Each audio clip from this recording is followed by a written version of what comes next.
Hi everyone, welcome back to another video. So today I have for you guys another Ask Say segment, and I have a lot of questions on Instagram. So thank you guys so much for submitting your questions. The first question is from JFV Joe. When and where is your next travel? So I'll be in Jeju in April. So I've been to Korea like a couple of times, but I've never been to Jeju. So Jeju is an island. Dun yung mga magaganda mag-photo shoot and everything. I haven't been there and I'm so excited kasi it's happening. We're gonna go to Jeju and then after that, I'm gonna announce my other travels. Pero so far, ayoko muna magsabi ng iba kasi baka mausog. So, sabi naman ni Miss Genevieve, Hi Ate Say, what's your advice sa mga babaeng chubby na nahihiya dahil sa size at nababawasan na ang confidence?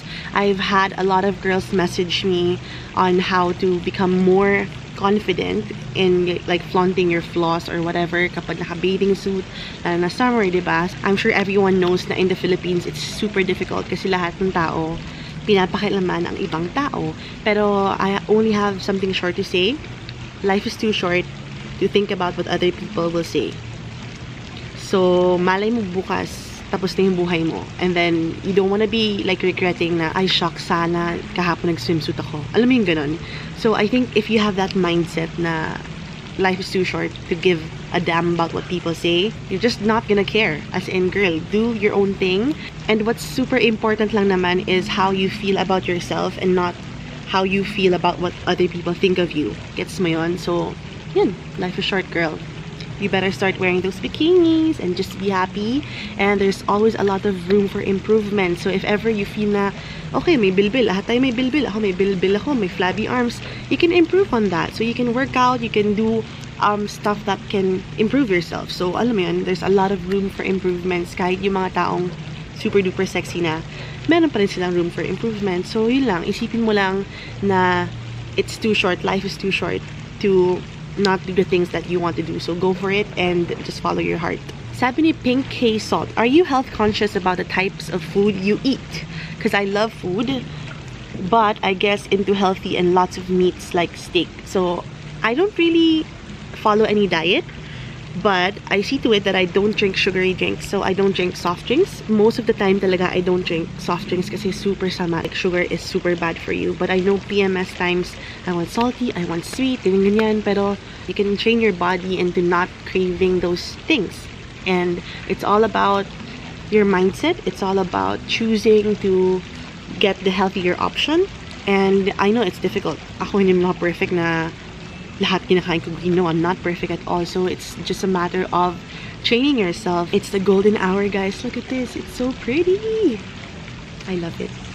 Sabi naman ni Hannah Jules, na-judge na po ba kayo dahil sa set of friends nyo? Yes. And it's super sad kasi people don't know stuff about everyone. Like all my friends, they don't know what's happening in real life and they tend to judge these people via what they see online and what other people say about them. Pero ang totoo lang yan, madaming hindi alam ang mga tao sa totoong buhay. Ako, I'm the type of person who chooses talaga my friends. Hindi lahat kinakaibigan. I mean, mabait ako sa lahat pero hindi lahat tingin ko ay like long-term, full-time na parang full-time friends talaga. So, sabi ni Trisha Cruz, are you planning to visit Siem Reap Cambodia? Naalala ko bigla yung nag-viral.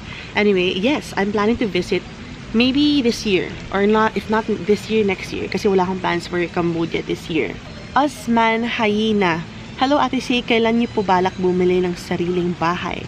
I answered this in my previous Ask Say, and I said that everything happens in God's perfect time. And right now, I'm working towards that goal. Iba yung priorities ko for now, but I'm working towards that. Sabi ni Tinsda, have you ever experienced anxiety or depression in your life? Yes, I did. 2018. Super bad year for me. How I overcame it. It was super difficult. I didn't like just snap out of it. Hindi siya yung parang bigla-bigla okay ka na. It's not like that at all. I'm sure if you've experienced or are experiencing depression right now, it's difficult. It's like a black hole. And I think this topic deserves like one separate video talaga because it's super deep. But one thing's for sure, it's something that you cannot get out of alone. You need a support system, you need friends, you need people you can talk to. Alone, it's difficult. It's a black hole. Let's do another video on that para mas maano ko yun, mas ma-expound ko yan. Sabi naman ni Volcano Mom 2002, so madami siyang question, but I really want to answer this one. When are you most happy? I am most happy when I travel alone. It's something that I super cherish, and I think I see myself traveling for the years to come, because I don't know, it's just something about, there's something about traveling alone that makes me feel so empowered, and I love it. You just learn so much from traveling alone, and it's just amazing. I love it talaga. I think everyone has to try it once, kahit once lang talaga. Elaine DLR, what's your dream hair color? My dream, I don't really have a dream hair color kasi parang feel ko lang love ko yung purple, love ko yung brown, but it's all about my mood, like anong feel ko sa ngayon, ganun. Sabi ni Ish Balmeo, why aren't you open anymore about your love life? This is something I also answered in one of my previous Ask Says, but I think I should say it again or answer it again. I'm not open anymore because I made the decision to keep some parts of my life private just for the sake of that. I want to be private. I want to keep stuff private, and I don't want to be an open book anymore. I don't want to be the State Yoko before that you know everything about her.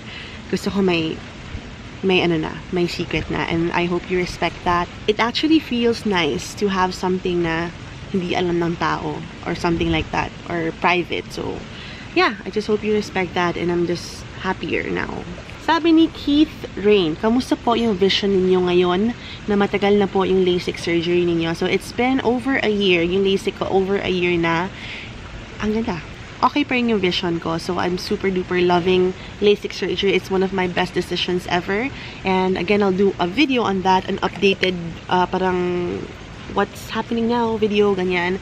And I actually have to get my eyes checked up na at the clinic. So I'm gonna do that. Sabi ni Brie Dayan, 3 things to bring during summer. I bring virgin coconut oil for tanning. Number 2, I need my book. Number 3, sunblock na lang. Sunblock. And then a mat or a beach mat. So, yun pa lang, nasa beach na ako parang, super saya na. Sabi ni Maria Jelay, may kinaiinisan ka bang kapwa YouTuber mo? Parang wala naman akong kinaiinisan. But if ever meron, I won't be like broadcasting it, diba? Hindi naman ako ganun. Ayla, bakit American Bully ang napili mong breed ng aso? Why didn't you just adopt? So, Kaimu was a gift to me. And a gift is something you accept. And yeah, maybe in the future mag-a-adopt ako. I still really want a brother for Kaimu or a sister for Kaimu. Pero right now, kasi hindi pa kaya, like, grabe si Kaimu. There are other questions here about Kaimu. So, I'll be doing a video on Kaimu, pero hindi ko pa nagagawa. So, I'll be answering all your questions about him in that video na lang. Sabi naman ni Ladybug Asher, how about traveling to Batanes this 2019? I actually have Batanes on my list. In May. May yata yun. Yeah. Arian Guardino, do you have any plans na tumira abroad? No plans? I love the Philippines. My work is here. Everything is here. So, wala naman akong planong tumira sa ibang bansa. So, that's it for our Ask Say segment for today. I hope you guys enjoyed watching. I'll see you in the next video. Inabot tayo ng gabi.